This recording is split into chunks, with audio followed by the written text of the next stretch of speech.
Hi, this is Murugasundari Sureshkumar. இது எங்களோட channel. நான் இதில் பெருசாக எந்த அப்லோடும் பண்ணுறது கிடையாது. பட் இப்போ நான் இந்த வீடியோ ஆன் பண்ணணும்னு நினைக்கிறேன். அதாவது பங்குச்சந்தையை பற்றி. நேற்று பங்குச்சந்தை பெருமளவு சரிஞ்சுது. 700 பாயிண்ட்ஸ் டவுன் ஆயிடுச்சு. இது எல்லாருக்குமே தெரியும். ரீசன் ஜப்பானோட என் கேரிங் ட்ரேடும் அமெரிக்காவில் ரெசெஷன் வருதுன்னு எல்லாரும் எதிர்பார்த்துட்ருக்காங்க. அதனால அதோட தாக்கம் அவங்க மார்க்கெட் ஆல்ரெடி இஸ் ஃபாலிங்.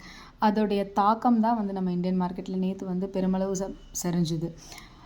இன்றைக்கி மார்னிங் ஜப்பான் கொஞ்சம் ரெக்கவரி ஆகிருக்கு அப்படிங்கிறதுனால இப்போ அதை பொறுத்து இன்றைக்குமே இந்தியன் மார்க்கெட் ஓரளவு ரெக்கவரி பண்ண மாதிரி இருக்குது. பட் திரும்ப நேற்றும் இன்றைக்கும் பார்த்திங்க அப்படின்னா அதே நியர்லி 24,000 கிட்ட தான் நிஃப்டி க்ளோஸ் பண்ணியிருக்காங்க. ஸோ ஆல்ரெடி நம்மளோடது 24 தாண்டி 25 கிட்ட ட்ராவல் பண்ணி போயிட்டு இருக்கும் பட்சத்தில் இது இறங்குச்சு நேற்று 700 பாயிண்ட். இன்றைக்கி நேற்று ஆனால் முடிக்கும் போதும் 24,000 கரெக்டாக எக்ஸாக்ட்லி முடித்தாங்க. இன்றைக்கி பங்குச்சந்தை 6th ஆகஸ்ட் இன்றைக்கி முடிக்கும் போது 23,900 சம்திங் தான் முடிச்சிருக்காங்க. ஸோ நேற்றே வல்லுநர்கள் மீடியாவில் எல்லாருமே நான் பேட்டி கொடுத்தது எல்லாமே பார்த்தா, இன்டர்வியூ பண்ணது, அதில் அவங்க என்ன சொல்லியிருக்காங்க, அவங்க எக்ஸ்பர்ட்ஸ் எல்லாம் இதில் நிறைய லாங் டேர்ம் இன்வெஸ்டர்ஸ் இருக்காங்க, ட்ரேடர்ஸ் இருக்காங்க. ரொம்ப நம்ம தமிழ்நாட்டில் இருக்கவங்களே நிறைய ரொம்ப லாங் டேர்மாக நல்லா பண்ணுறவங்க எல்லாம் சொன்னது என்னென்னா, இன்னும் ஃபர்தராக ஃபால் ஆகும்னு சொல்லி நேற்று ஈவினிங் இன்டர்வியூவில் பார்த்தேன். நான் நிறையா வரும், 20,000 கூட வரும். நிஃப்டி இப்போ கரண்ட்டே 24,000 ரேஞ்சில் இருக்குது. இன்னும் 19,000 வரை கூட போகலாம். அப்போ போகும்போது உங்களுக்கு புதுசாக இன்வெஸ்ட் பண்ண வரவங்க உள்ளே வராதிங்க அப்படிங்கிறாங்க. அது இல்லாமல் இன்னும் கூட ஃபர்தராக ஃபாலோ நாங்கள் எதிர்பார்க்குறோன்னு தான் நேற்று இன்டர்வியூவில் சொல்லியிருந்தாங்க. இது நான் ஒரு செபி ரெஜிஸ்டர்டு அட்வைசர் கிடையாது. This is only for the educational purpose இந்த வீடியோ.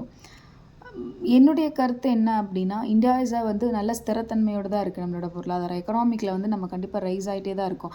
எல்லா செக்டோரியலும் நீங்கள் செக் பண்ணி பார்த்தீங்கன்னா வளர்ந்துட்டு தான் இருக்குது. IT, pharma, government stocks and energy sector ரொம்ப நல்ல க்ரோத்தில், கிராஜுவலி இட் இஸ் க்ரோயிங். இது ஒரு ஷார்ட் டேர்ம் டவுன்ஃபாலாக தான் நான் பார்க்குறேன். என்னோடய போர்ட்ஃபோலியோவில் நேற்று நான் எல்லா செக்மெண்ட்டுமே வச்சுருக்கேன். ஆல்மோஸ்ட் எனக்கு 6 to 7% அந்த ஓவரால் வேல்யூவில் ஷார்ட் ஆச்சு, கம்மியாச்சு. பட் இருந்தாலும் கூட நான் ஐ டென்ட் செல் எனிதிங். பட் எனக்கு ஏதாவது கம்மியாக கிடச்சிதுன்னா, நேற்று மார்க்கெட்டில் ஏதாவது இன்னும் கம்மியாக கிடச்சிதுன்னா வாங்கலான்னு தான் நான் முயற்சி பண்ணினேன். இது எதனாலனா, கண்டிப்பாக எக்கனாமிக் இந்தியாவில் வளர்ந்து கொண்டு தான் இருக்குது. எல்லா செக்மெண்ட்டுமே க்ரோ ஆகுது.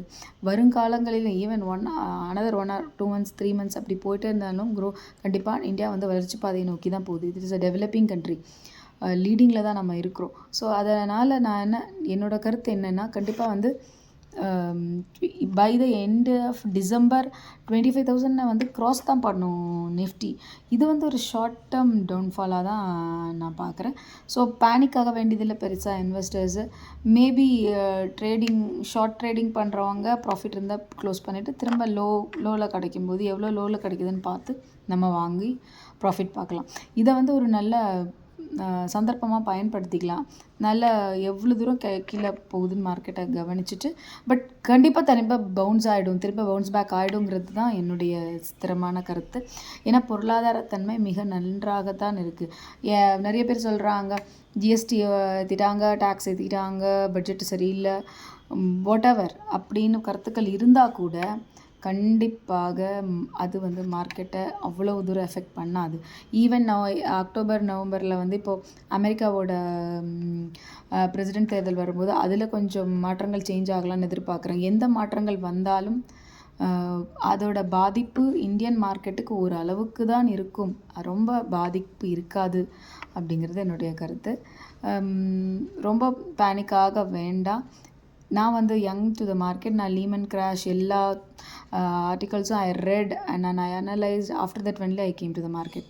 ஸோ அதனால் இது என்னோட கருத்து. Let's hope for the best. கண்டிப்பாக பாசிட்டிவாக தான் இருக்கும்னு தோணுது. இது ஒரு short time, 1 week or 10 days or by this ஆகஸ்ட்குள்ளேயே whatever downfall is there கண்டிப்பாக ரெக்கவரி ஆகிடும் நம்ம இந்தியன் மார்க்கெட். நிஃப்டி பாசிட்டிவாக தான் போகும். மேபி இறங்கலாம், 300-400 பாயிண்ட்ஸ் இறங்கலாம். கண்டிப்பாக அதை ஓவர் கம் பண்ணி வந்துடும் அப்படிங்கிறது என்னுடைய கருத்து. அகெயின் ஐ எம் சேயிங், நான் ஒரு செபி ரெஜிஸ்டர்டு அட்வைசர் கிடையாது. இது என்னுடைய view about Indian trading market. So நீங்கள் உங்கள் கருத்துக்கள் எதாக இருந்தால் போடுங்க, நானும் கமெண்ட்ஸில் போடுங்க, நான் தெரிஞ்சுக்க விரும்புகிறேன். ஸோ உங்களுக்கு இந்த சேனல் பிடிச்சதுன்னா சப்ஸ்கிரைப் பண்ணுங்கள். ஃப்யூச்சரில் இந்த மாதிரி எனக்கு டைம் இருந்ததுன்னா ஐ வில் டெஃபினெட்லி நான் என்னோடய கருத்தை இதில் ஷேர் பண்ணிக்கிறேன். தேங்க்யூ.